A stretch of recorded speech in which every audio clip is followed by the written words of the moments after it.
सज्जनों और देवियों,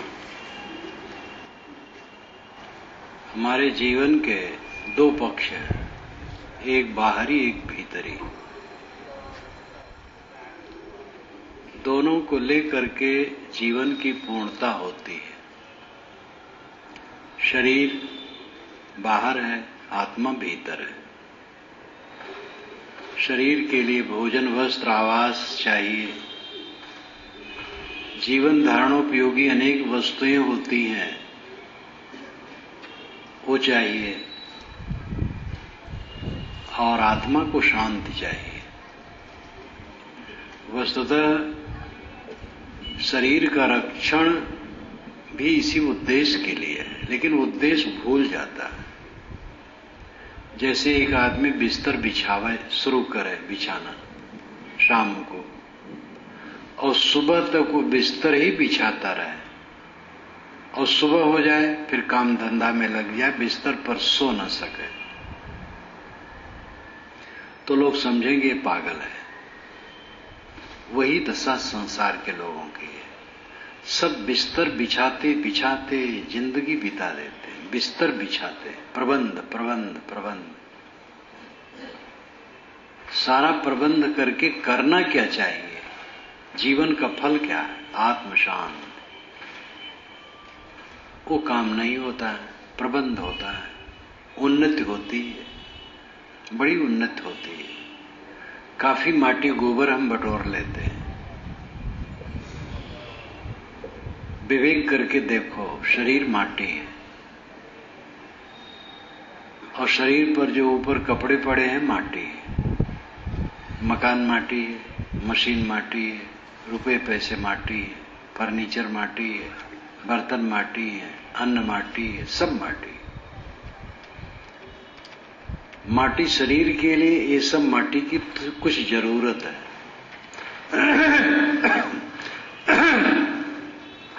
लेकिन इस माटी को हम धन समझ लेते हैं। ये माटी धन नहीं है।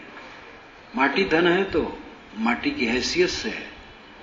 असली धन राम धन है, आत्म धन है, अंतर ज्योति धन है, चित्त की पवित्रता धन है।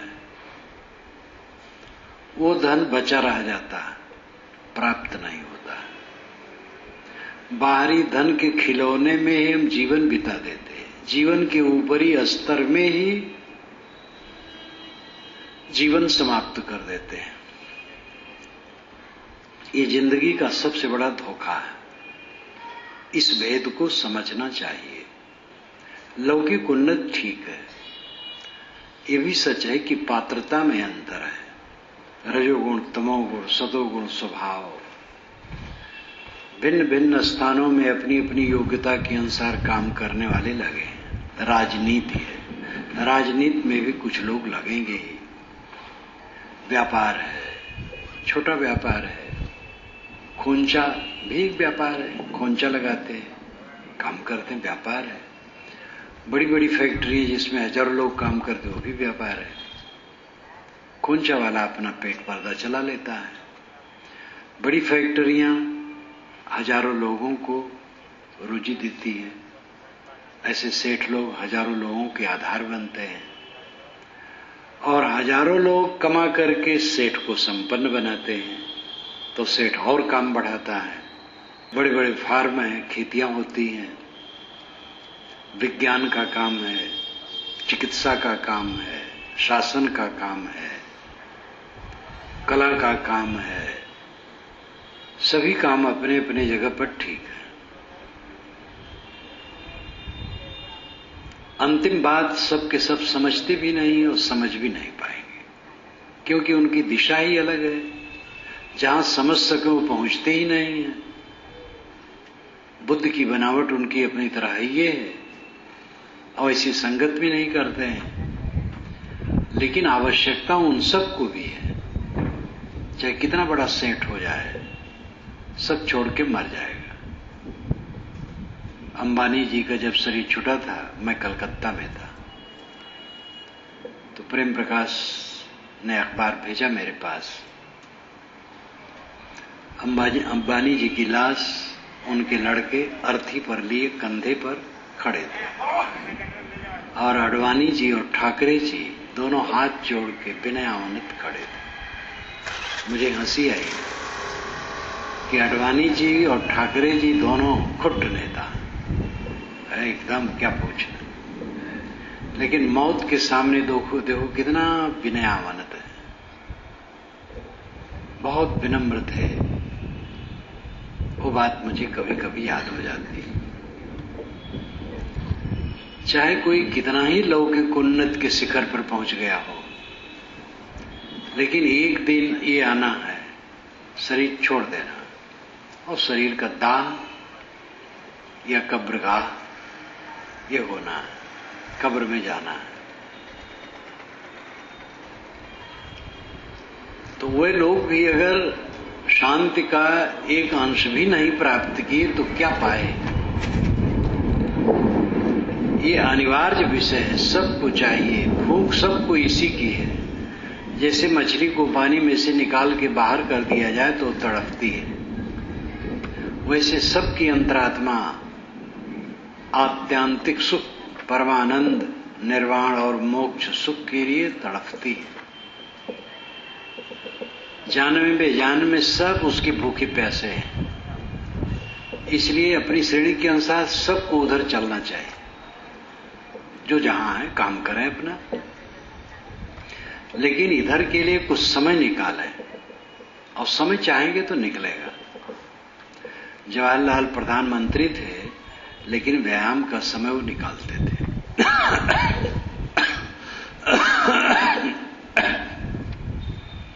अंग्रेज लोग भारतीयों से पूछते थे, आपका प्राइम मिनिस्टर उल्टे खड़ा होता है, सुनता हूं।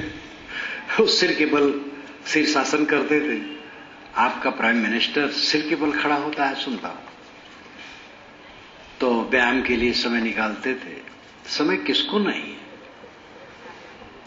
समय नहीं निकालोगे तो ना काम नहीं होगा। तो बाहर का काम है, भीतर का काम है। असली काम तो भीतर का ही है, लेकिन बाहर का काम किए बिना चलेगा नहीं। मैंने देखो अभी कहा सब माटी, 1000 रुपए का नोट माटी और एक ईंट माटी है, और 1000 रुपए के नोट से ईंट बहुत गुना वजनदार है। लेकिन 1000 रुपए का नोट आप दुकान पर दे करके बहुत सौदा ला सकते हैं, और एक ईंट दुकान पर देना चाहो तो दुकान वाला डांटेगा, क्या मैं रसगीर हूं? ईंट की जरूरत है, ईंट दीवार जोड़ूंगा? डांटेगा और खदेड़ देगा, एक पैसा चीज नहीं देगा। है दोनों माटी। तो माटी का उपयोग अपना है, रुपए का उपयोग है, पैसे का उपयोग है, अन्न पानी का उपयोग तो है ही। ये सब का निरादर नहीं है, लेकिन ये सब उपयोग करने के बाद कौन उपयोग करना चाहिए? आत्म शांति का काम सबको करना चाहिए। व्यवहार और परमार्थ, ये दो दिशाएं हैं। परमार्थ का अर्थ होता है परम प्रयोजन, व्यवहार का अर्थ होता है प्राणी पदार्थ परिस्थितियों का बर्ताव। प्राणी पदार्थ परिस्थितियों के बर्ताव में अगर कोई विवेकवान नहीं है, सहनशील नहीं और कायदे से नहीं चलता चलाता है, तो शांति नहीं पाएगा। कमाना धमाना तो अलग विषय है, कमाते तो सब है अपने अपने ढंग से, लेकिन प्राणी पदार्थ परिस्थितियों के बर्ताव में कुशलता पूर्वक निपटाने वाले बहुत कम लोग होते हैं। धनी हैं, पढ़े लिखे हैं, बड़े आदमी कहलाने वाले हैं, लेकिन मनुष्यों से सुंदर बर्ताव नहीं कर पाते। पत्नी से, भाई से, बच्चे से, माता से, पिता से, किसी से सुंदर बर्ताव नहीं कर पाते। और सुंदर बर्ताव न कर पाने का परिणाम होता है कि आदमी उद्वेगित रहता है। कितने घरों में एक दूसरे से मीठा वचन बोलने वाले बहुत कम होते हैं। जब दूसरे घर लोग जाते हैं तो वहां के बाल बच्चे, जवान बूढ़े, सब से, स्त्री पुरुष से बहुत मधुर बर्ताव करते, बहुत मीठी बात करते हैं। लेकिन जब अपने घर में आते हैं तो दरवाजे पर आते ही मालूम होता दरोगा जी आ गए गर्म। किसी से मीठी बात नहीं करते और कटु बात करने से घर में विषाक्त वातावरण बनता है।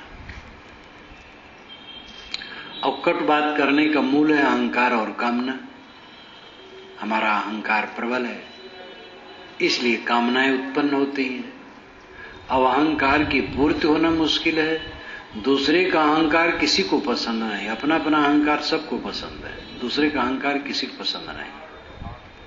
अहंकारी आदमी भी जब किसी विनयवंत को देखता है तो खुश होता है, अहंकारी को देख के खुश नहीं होता है। अहंकार कामना से हमारे अंदर में विकार उत्पन्न होते हैं और विकार के कारण हम कट बोलते हैं और कट बोल करके अपना चित्त खराब करते हैं और घर का वातावरण खराब करते हैं। और घर के लोगों से ही हमें काम लेना है, इन देवियों से रोटी लेना है, देवताओं से और व्यवहार में काम लेना है। अब तो देवियां भी बहुत बाहर काम करने वाली हो गई हैं। बिना समता से आपस में रहे चित्त की भूमिका बढ़िया नहीं बनेगी। तो ऐसी स्थिति में कोई भजन साधन भी करे तो सफल ज्यादा नहीं होगा। इसलिए व्यवहार मधुर होना चाहिए, प्राणियों के साथ व्यवहार मधुर। और उसमें भी वही बात है, अपना अधिक खाने की इच्छा है, भोगने की इच्छा है, पाने की इच्छा है, अपना अधिक कब्जा करने की इच्छा है, मलिकई की इच्छा है, हमारी बात सब माने और हम किसी की न माने, ये अहंकार है तो काम नहीं बनेगा। सह लेना, सहाने की चेष्टा न करना, दूसरे की बात सह लेना और स्वयं दूसरे को कट न कहना, दूसरे का आदर करना, स्वयं आदर पाने की इच्छा न रखना, दूसरे के अधिकार को देखना, अपने अधिकार की इच्छा न रखना। पुत्र का अधिकार है कि वो मेरे द्वारा स्नेह पाए, मेरा अधिकार है पुत्र के ऊपर ये भाव न रखना। पुत्र जो समझ पाए करे। पिता का अधिकार है मेरे ऊपर वो शासन कर सकता है, मेरा अधिकार है पिता के धन में, ये न सोचे। अपने अधिकार का ख्याल न रखे, अपने कर्तव्य का ख्याल रखे, मीठा वचन बोले, कम चीजों में गुजर करने की चेष्टा करें, कम सादा सरल थोड़े में गुजर करने की चेष्टा रखें, तो फिर दिमाग में खुराफात नहीं आएगी। कुछ होता है तो उसके मूल में कुछ कारण है, बिना कारण के कार्य नहीं होता है। अगर भवक पड़े तो अंदर में कुछ विकार है, क्रोध आया, कटु कहे, अंदर में विकार है। बिना कारण के कार्य होता ही नहीं। जितना भवकना है, क्रोध है, भड़कना है, कटु कहना है, उस सब के मूल में विषाक्त चित्त का मूल है। विषाक्त चित्त ही मूल है और अपना ही वो बनाया है, स्वयं को हमें ठीक करना है। हमारे साथ में 2 हों, 4 हों, 10 हों, 50 हों, जो घरों में परिवार तो प्राय 4, 6, 8, 10 का होता है, कहीं कहीं लंबा होता है, नहीं तो इतने होता है 4, 6, 8, 10। जितने भी हों सुंदर बर्ताव करने की चेष्टा होनी चाहिए। नींद खुलने पर परिवार का कोई सदस्य मुझे खटके ना, मेरे चित्त में खटक ना हो, उसके लिए स्वभाव अलग अलग होगा, गुण दोष में संसार है, इसको कोई मिटा नहीं पाएगा। कोई रजोगुणी है, कोई तमोगुणी है, कोई सतोगुणी है। स्वभाव की भिन्नता बिल्कुल अनिवार्य है, रहेगा ही। ऐसी स्थिति में सहना, समता रखना, गम खाना, सिमट के रहना, गुजर बसर की चीजों में लालसा वाला न होना, ये सब साधन है। और जो अपने ही खाने पीने पहनने ओढ़ने मलकई और अहंकार का प्रदर्शन करना चाहेगा तो वो बढ़िया व्यवहार नहीं कर पाएगा, कष्ट भोगेगा और दूसरों को भी कष्ट देगा। व्यवहार की पवित्रता पर ध्यान देना बहुत जरूरी है। प्राणी, पदार्थ, परिस्थिति, ये तीन का व्यवहार होता है। प्राणी मनुष्य के अलावा भी होते हैं, उनका व्यवहार जटिल नहीं है। आपके घर में जानवर हैं तो जानवर को खाना पानी दे दीजिए, कोई परेशानी नहीं। लेकिन आपके परिवार में जो मनुष्य हैं वो जटिल है। मनुष्य का एक बच्चा निभाना बहुत मुश्किल है। जानवर, हजारों जानवर आप निभा सकते हैं, पानी दे, भोजन दे, निवास दे, कोई परेशानी नहीं। और मनुष्य का एक बच्चा निभाना बहुत मुश्किल है। इसलिए मनुष्यों के साथ विवेक पूर्वक बर्ताव, सहनशीलता, त्याग हर जगह जरूरी है। त्याग के बिना शांति किसी को नहीं मिलेगी।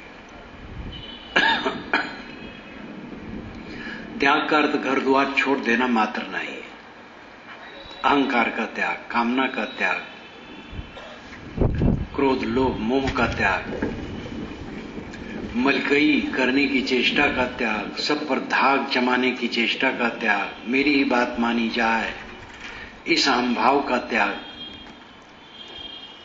यह स्थूल त्याग से सूक्ष्म त्याग और जटिल है। पैसा कौड़ी छोड़ देना सरल है, लेकिन अहंकार छोड़ना सरल नहीं है। और जो छोड़ना चाहेगा सरल हो जाएगा। समझ में आए तो सरल होगा। अगर बिच्छू या सांप मेरी गोद में गिर पड़े तो झट से हम फेंकेंगे। इसी प्रकार दोस्त जब बिच्छू सांप के समान हमें दिखेंगे तो उनके छोड़ने में देरी नहीं लगेगी। हम बिच्छू सांप के समान उसको देखते नहीं, इसीलिए छोड़ नहीं पाते हैं। तो व्यवहार को हमें निर्मल बनाना चाहिए। आदमी अपने बाल बच्चों के लिए दूसरे को धोखा देता है और 4 दिन के बाद उसके बाल बच्चे उसको धोखा देते हैं। तब लगता है कि मैंने गलत काम किया। एक सेठ मुझसे कहते थे, महाराज मुझे रुपए काटते हैं, जायज नाजायज ज्यादा रुपए बटोरे। अब अंतर्दाह उनको हो रहा है। एक सेठ ने बहुत बड़ा मकान बनाया तो कहते, महाराज ये मकान मुझे काटता है। जिन बच्चों के लिए मकान बनाए वो बच्चे अंगूठा दिखा रहे हैं, बात नहीं मान रहे हैं, सामने नहीं बैठ रहे हैं। तो सोचते थे कि मैं इतना बड़ा मकान न बनाता तो क्या नुकसान करता होता, साधारण बनाता। इन्हीं के लिए मैंने ये सब बनाया और ये हमें अंगूठा दिखा रहे हैं। तब उनको ग्लानि हुई और कहे मुझे मकान काटता है। कोई भी हो, साधु महात्मा हो, महात्मा भी अगर खाली दुनियादारी में व्यवहार ही में लिपटा है तो उसको शांति नहीं मिलेगी, मन भटकता रहेगा। मनुष्य तो वही है, महात्मा हो, गृहस्थ हो, मनुष्य सब है। जो गलत करेगा उसको दुख मिलेगा। इसलिए व्यवहार की पवित्रता पर ध्यान देने की आवश्यकता है। व्यवहार पवित्र हुए बिना आध्यात्मिक साधना ठीक से संभव नहीं। जिन लोगों के बीच में रह रहे हैं उन्हीं में कटता है और वहीं रोज रोज रहना है तो मन में अच्छी भूमिका ही नहीं बनेगी। गेहूं बोना है, धान बोना है, गन्ना बोना है, कपास बोना है तो उसके लिए जमीन बनाना पड़ता है उसके अनुकूल। इसी प्रकार आत्म कल्याण की साधना करने के लिए हमें अंतःकरण की जमीन कोमल बनाना होगा, तभी ज्ञान का बीज उसमें उगेगा और पत्र पुष्प फल फूल सब होगा। इसलिए व्यवहारिक निर्मलता पर ध्यान देना चाहिए। व्यवहार का पक्ष जहां तक उत्पादन का है वो दूसरा विषय है। कारखाना वाले उसके विषय में प्रशिक्षण देते हैं, कृषि वाले उसके विषय में, और कला वाले और विविध विषय हैं वो सबके उनके अध्यापक हैं, प्रवक्ता हैं। ये हम लोगों का जो कॉलेज है, विद्यालय या विश्वविद्यालय या महाविद्यालय जो कुछ को, वो अध्यात्म से संबंधित है और उसका प्रशिक्षण या सीख यहां दी जाती है। और मूल मुद्दा है मन की शांति। मन की शांति महासुख है, मन की अशांति महानरक है। इसलिए ये इसका विवेक विचार करना और ये काम करना सबके लिए जरूरी है। एक डॉक्टर है, अच्छी डॉक्टरी चल रही है, उसे वकील बनने की जरूरत नहीं है। एक वकील है, वकालत से काम अगर गुजर बसर हो रहा है तो उसे व्यापार करने की जरूरत नहीं। किसान अगर है, किसानी ठीक से हो रही है तो और काम करने की जरूरत नहीं। एक कलाकार है, वो कला से काम चल जाता है तो और कुछ करने की जरूरत नहीं। लेकिन कलाकार, किसान, व्यापारी या अन्य लोग, कोई भी विषय हो, किसी विषय में रहने वाला हो, सबको मन की शांति की आवश्यकता है। इसलिए अनिवार्य विषय जो हम लोगों की सीख है वो सबके लिए जरूरी है। और इसका आदर जो नहीं करेंगे, इधर ध्यान नहीं देंगे, वे दुखी रहेंगे। तो व्यवहार वाली बात, मनुष्यों के साथ मधुर बर्ताव करना, मीठा बोलना, कोमल रहना, अपने अहंकार कामना को मारे बिना ये होगा नहीं। महाराज राम ने अपनी कामना को मार लिया तो भरत के लिए राज छोड़ दिया। भरत ने अपनी कामना को समेट लिया तो राम के चरणों में राज चढ़ा दिया। जब राम नहीं आए तो भरत ने सेवा की, अहंकार, उपभोग, ऐश्वर्य का उपभोग नहीं किया। तपस्वी बन करके उन्होंने राजकाज चलाया। कभी अयोध्या जाएं तो अयोध्या से काफी दूर दक्षिण तरफ सुल्तानपुर के रास्ते में, इलाहाबाद के रास्ते में भरत कुंड है, जहां पर भरत जी बैठ करके शासन किए थे। इन्हीं बाहर, शहर से बहुत दूर, वहां बैठ करके वो अयोध्या का राज चलाते थे, मजबूरन चलाते थे। दोनों निष्काम थे, इसलिए दोनों में भाईचारे का बर्ताव हुआ। दूसरा महाकाव्य हमारा महाभारत है। ये तो रामायण की बात हुई, महाभारत का है। तो महाभारत में कौरव तो सकामी थे, पांडव भी निष्कामी नहीं कहे जा सकते, और लड़ गए और 18 दिन के युद्ध में कट के मर गए। जहां कामना है वहां लड़ाई है, जहां कामना का त्याग है वहां शांति। अपनी कामना को कम कर देना, झुका देना, इससे सुख है। इसलिए व्यवहार की पवित्रता पर ध्यान देना चाहिए। पूजा पाठ, ध्यान बढ़िया बनेगा नहीं, व्यवहार अगर शुद्ध नहीं है तो। पत्नी से कला है, पति से कला है, पुत्र से मनमुटाव है, पिता से मनमुटाव है, भाई को देख नहीं सकते हैं, पड़ोसी से वैर है। ऐसा मन जिसका है, उसका मन साधना में कैसे लगे? इसलिए इस पर ध्यान देना चाहिए। और ये बहाना कि उसका ऐसा स्वभाव है, उसका ऐसा है, सबके स्वभाव को आप बराबर नहीं कर सकते। अपने ही स्वभाव को ठीक कर सकते हैं। दूसरे पर हमारा अधिकार ही नहीं, दूसरे को केवल राय दी जा सकती है और स्वयं पालन किया जा सकता है। स्वयं पालन करें। आपका जो पवित्र आचरण है वही दूसरों के लिए प्रेरणा का स्रोत बन जाएगा। जिनको लेना होगा लेंगे, नहीं लेना होगा नहीं लेंगे। आप ठेकेदार हैं दुनिया भर के सुधारने के। अपने पास के रहने वालों को भी आप सुधार नहीं सकते जबरदस्ती। जीवन मुक्त संतों के शिष्यों में ऐसे शिष्य हुए हैं जो उनके पास रह करके उन्हें नहीं समझे और यहां तक कि उनके विरोध में रहे, जीवन भर उनके विरोध में रहे। जीवन मुक्त संत, कृतार्थात्मा, लेकिन उनको नहीं समझ सके। तो सामान्य व्यक्ति को फिर कैसे कहा जाए कि सब आपको समझ लेंगे? अपने ही मन को मारना है, अपने ही को शीतल करना, अपने ही झुक जाना है। और ये भाव रहेगा तो व्यवहार मधुर रहेगा। व्यवहार की पवित्रता,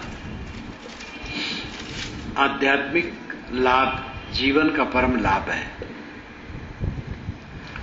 परमात्मा की प्राप्ति, ब्रह्म की प्राप्ति, खुदा की प्राप्ति, गॉड की प्राप्ति, निर्वाण और मोक्ष की प्राप्ति, और भी इन जैसे अनेक शब्दों को आप दोहरा लें, सबका अर्थ अलग अलग नहीं है। कोई परमात्मा कहीं बाहर नहीं बैठा है जो मिलता हो, कोई भगवान, कोई ईश्वर, कोई ब्रह्म कहीं बाहर बैठा हो मिलता हो, ऐसा कुछ नहीं। इसके लिए तो वेद और श्रुति जो भारतवर्ष की पुरानी पुस्तकें हैं वो खुद कहती हैं कि जो दिखाई देता है, सुनाई देता है, वो तो विषय है। ये चक्षुषा न पश्यति एन चक्षुंष पश्यति तदेव ब्रह्मत्वं विद्य नेदम इदमुपास्ते। जो आंखों से नहीं दिखाई देता है किंतु जिसकी सत्ता से आंखें देखती है उसको तो ब्रह्म जान। अब आंखों से देख करके जिसकी तू उपासना करते वो ब्रह्म नहीं। यन मनसा न मनते नावरु मनोमतम तदेव ब्रह्मत्वं विद्य नेदम इदमुपास्ते। जो मन में नहीं आता, जो मन से नहीं जाना जा सकता है, किंतु जिसकी सत्ता से मन ज्ञानवान होता है उसको तो ब्रह्म जान। और मन से मान करके जिसकी तू उपासना करता वो ब्रह्म नहीं। ऐसे अनेक मंत्र कहा गया है। सभी इंद्रियों से निषेध किया गया है कि इंद्रियों से प्रतीत प्राप्त संसार की वस्तुएं हैं। परमात्मा, ब्रह्म, खुदा, गॉड, परम तत्व, निर्वाण, कल्याण, कैवल्य आपका आत्मा है, आपका अस्तित्व है। संत ईसा से उनके एक शिष्य ने पूछा था, शायद पायलट ने, कि पायलट या कुछ ऐसा नाम था, कि सत्य क्या है। तो उस समय वो चुप थे। दूसरे समय उन्होंने कहा स्वयं ही सत्य है। सत्य पूछने वाला सत्य है। आपके समान कुछ और सत्य होगा आपके लिए? सब समय आप अपने साथ हैं। भाई, पत्नी, बच्चे, परिवार के लोग, मित्र लोग कितने मिले, लेकिन असल में आदमी अपने साथ सब समय है।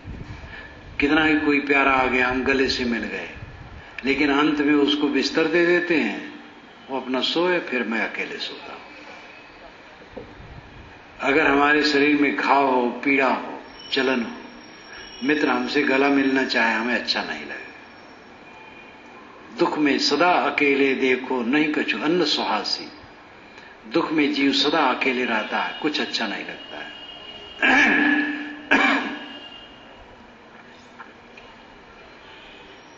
आपका परमात्मा आपका आत्मा है, पाना कुछ नहीं। जो कुछ आज तक बटोर रखा गया है उसको छोड़ना है। हमने क्या बटोरा है? प्राणी पदार्थ परिस्थितियों के संबंध में मनोविकार बटोरा है। प्राणी पदार्थ जो मिले सब छूटते ही जा रहे, बस वासना में उलझकर हम दुख ही को पा रहे। नहीं हाथ आता अंत कुछ, अध्यास ही अज्ञासता। कुछ हाथ में आता नहीं है, वासना पीड़ित करती। यहां जो बुजुर्ग बैठे हैं, आज से 40 वर्ष पुरानी घटना याद करें, जहां वो रहे, जिन प्राणी पदार्थों के बीच में रहे, जो वहां अच्छा बुरा सामने आया था, उसमें आज क्या है। लेकिन उनकी वासनाएं, अगर कुछ गलत हुआ है तो वो संस्कार मन में रहेंगे और चुभेंगे। सब कुछ पानी की धारा की तरफ बहा जा रहा है। कणों का जोड़, उदय व्यय, निर्वाण विनाश, निर्वाण विनाश, सर्वत्र निर्वाण विनाश चलता है। कुछ स्थिर नहीं है। पानी की बुलबुले, मृग मरीच का, जेठ की धूप की लहरियों में पानी का आभास, वैसे सारा संसार जो चमक दमक दिखाई देती है, सब थोड़ी देर में बह करके पता नहीं कहां चला जाता है। और इसी में मतवाला होकर के आदमी कुकर्म करता है और दुख पाता है। इसलिए इस चमक दमक से अपने चित्त को हटाना चाहिए। देखत सोना लगे सकल जग कांच है, अरे हाँ पलटू जीवन कहिए झूठ तो मरना साँच है। पलटू साहब हुए निर्गुणी धारा के संत, अयोध्या में इनका आश्रम है, फैजाबाद जिले में हुए हैं। इनकी वाणियां बड़ी तीव्र हैं, उनके अनुगामी इनकी वाणियों का प्रचार नहीं कर सके, बड़ी तीव्र वाणियां हैं।